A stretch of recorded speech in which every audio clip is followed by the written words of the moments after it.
So we have a new Doctor Who spin-off releasing in the very near future, the war between the land and the sea, but what exactly is it about? Well, today I've gathered every piece of official information we have on the show, as well as watched the trailer one too many times to try and break down and understand what exactly could be going on here. Let's start off by talking about where this spin-off fits into the main show. As we know, Doctor Who is no stranger to spin-offs. We've had so many in the past, like Torchwood, Sarah Jane Adventures, Class, and we're even now having a CBB show made in the next few years, which is insane. All of which that took characters and places in the Whoniverse that we love and gave them their own stories. And this one is no different. So here's the description of the show as given by the BBC. When a fearsome and ancient species emerges from the ocean, dramatically revealing themselves to humanity, an international crisis is triggered. With the entire population at risk, U.N.I.T step into action as the land and sea wage war. This clearly indicates that U.N.I.T is going to be the sole focus of this show, with the trailer confirming this, but more on that later.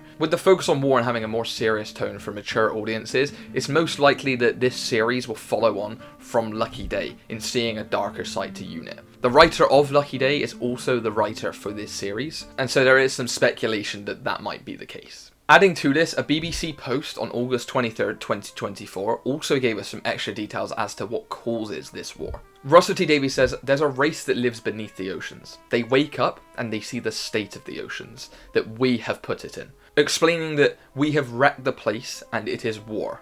War on the epic scale. This very much suggests that the conflict is going to be about pollution and global warming destroying oceans, and how these sea monsters lash out over its destruction. During this article, Russell T Davies also confirms that the fearsome and ancient species is in fact the Sea Devils.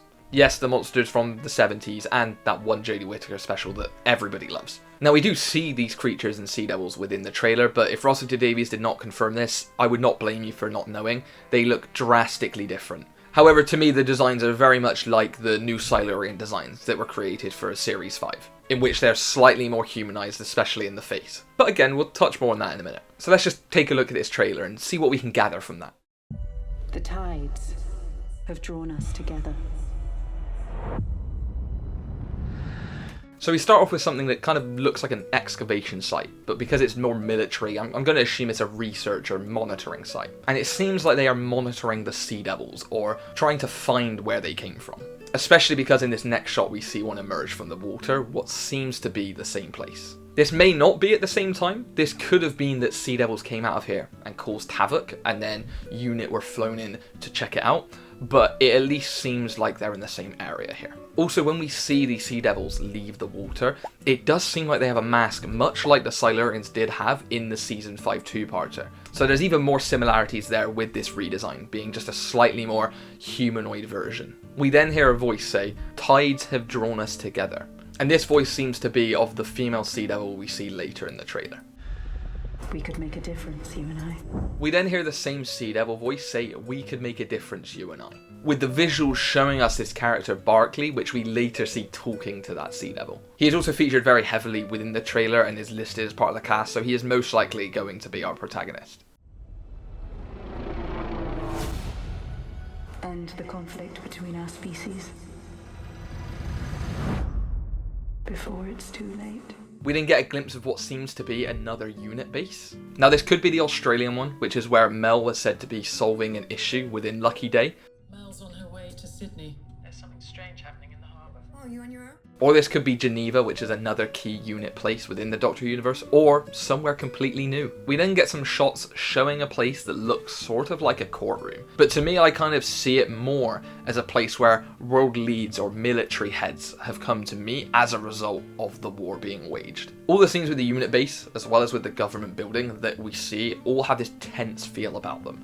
It seems like they're trying to come to an agreement or a strategy, and it very much seems like they're struggling with that. With the Sea Devil's voiceover doubling down on that, saying they need to end the conflict between their species before it's too late.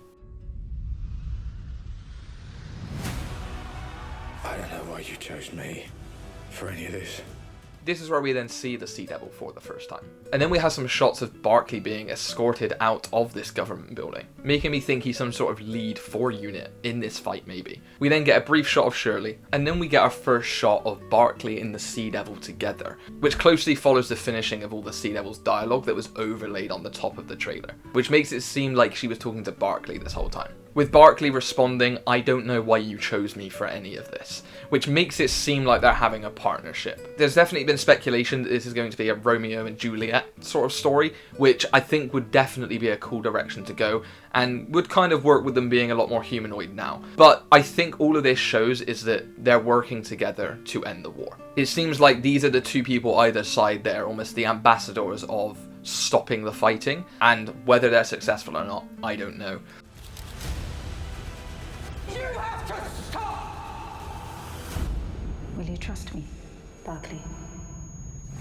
We then see a UNIT soldier being turned on by other soldiers, and she looks petrified. At first I thought it was UNIT soldiers turning on one of their own, but we don't actually see the uniforms of the soldiers around her, so potentially it could be another military group maybe stopping UNIT. Or they might even be aware that UNIT have someone working on the inside to try and broker a peace treaty between the two species. To me, this shows that they are aware of someone like Barclay talking to a Sea Devil. We then get a scene of Kate absolutely belting the line, "You have to stop." Very reminiscent of her shouting at Conrad in Lucky Day. It's same exact vibe. And I think she is talking to higher-ups or country heads or other military leads, almost telling them that their plan of violence won't work. Because of that connection with Barclay and the Sea Devil, they know the root of the problem and know that they can get a calmer solution. Potentially with these people in power not understanding the situation, they have caused global panic for no reason. It seems very clear though in the next few shots that this has caused global panic and is affecting the public. We have shots of just riots on the street,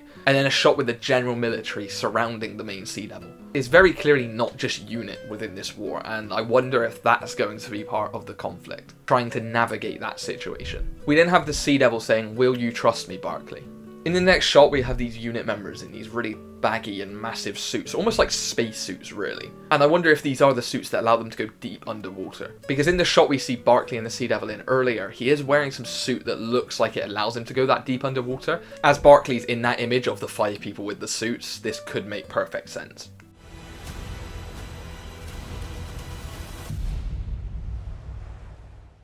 We then end the trailer on loads of flashing images of random things. Images that seem very general or fit into other things we've discussed, but there are 2 that stand out. The first being this weird shot with a body bag like thing with these like pods in them. I don't know exactly what they are. I've tried researching if there's anything Sea Devil related that they could be from past stories, and I couldn't find anything.